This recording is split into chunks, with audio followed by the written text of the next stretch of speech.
Isang resort sa Bohol, tinubuan ng Chocolate Hills. Tama ba? Chocolate Hills. Chocolate Hills. Chocolate Hill. Chocolate Hill. Chocolate Hill. Chocolate Hill. Chocolate Hills forever.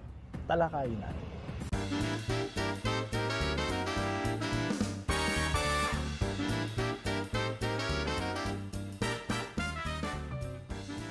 Pero bago natin pag-usapan yan, ano ba ang Chocolate Hills? Ang Chocolate Hills ay isang natatanging likas na yaman at kilalang atraksyon sa Bohol. Ito ay binubuo ng mahigit 1,200 mga burol na may hugis coconut at nasa iba't ibang mga sukat sa buong lugar ng Carmen, Batuan at Sagbayan. Ang Chocolate Hills ay tinatayang nabuo sa loob ng libo-libong taon. Tok, tok, tok.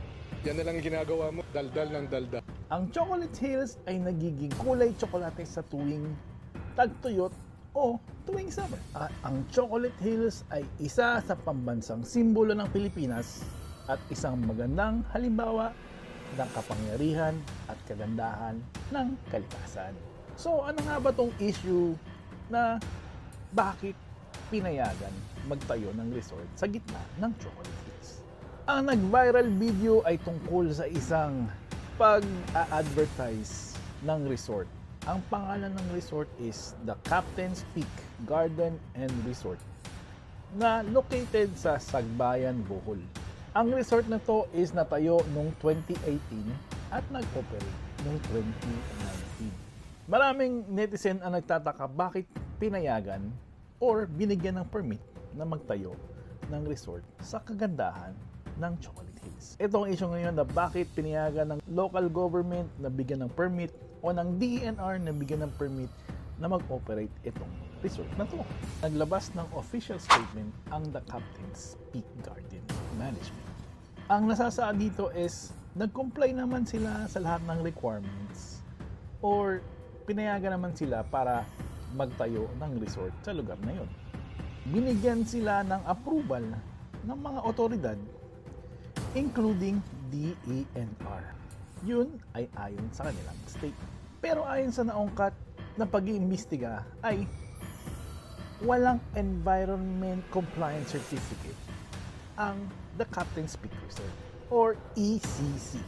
Ang ECC is a document issued by DENR that certifies the proposed project or activity has been reviewed and found to comply with the country's environment laws and regulations. So meaning, nag-ooperate itong resort ng walang ECC permit. Paano nangyari yan? Pero September 2023 pa pala, merong notice na pagpapasara sa resort na to. Basahin natin ang mga komento ng netizens tungkol sa pagpapatayo ng resorts na to. Ang sad naman, di pa ako nakapat ng Chocolate Hills. Baka pagpunta ko doon may subdivision na sa gitna.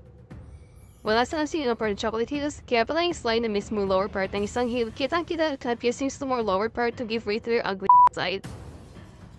I'm not amazed. Bakit pinayagan ng LGU ang garito? Nawawala ang natural wonders ng lugar. This should not have been allowed. Supposed to be protected area of nature. Very sad to see this. At ito pa, naglabasan na ang mga memes or memes. Tingnan natin ang mga medyo pangpalight ng issue.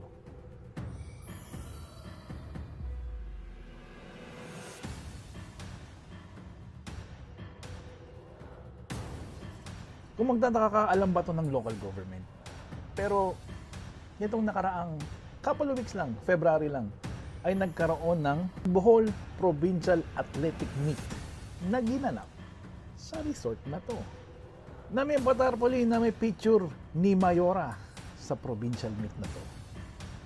So, imposible hindi alam ng local government to or hindi nila binigyan ng permit. Dahil nagkakandak sila ng swimming competition sa resorts na to. Ang galing, di ba? So, yun lang ang take natin ngayon at sana masolusyonan at laging pangalagaan ang kalikasan. Huwag sanang bumawi sa atin si Inang Kalikasan. Yun lang for today's video. Mabuhay ka at mabuhay kayong lahat.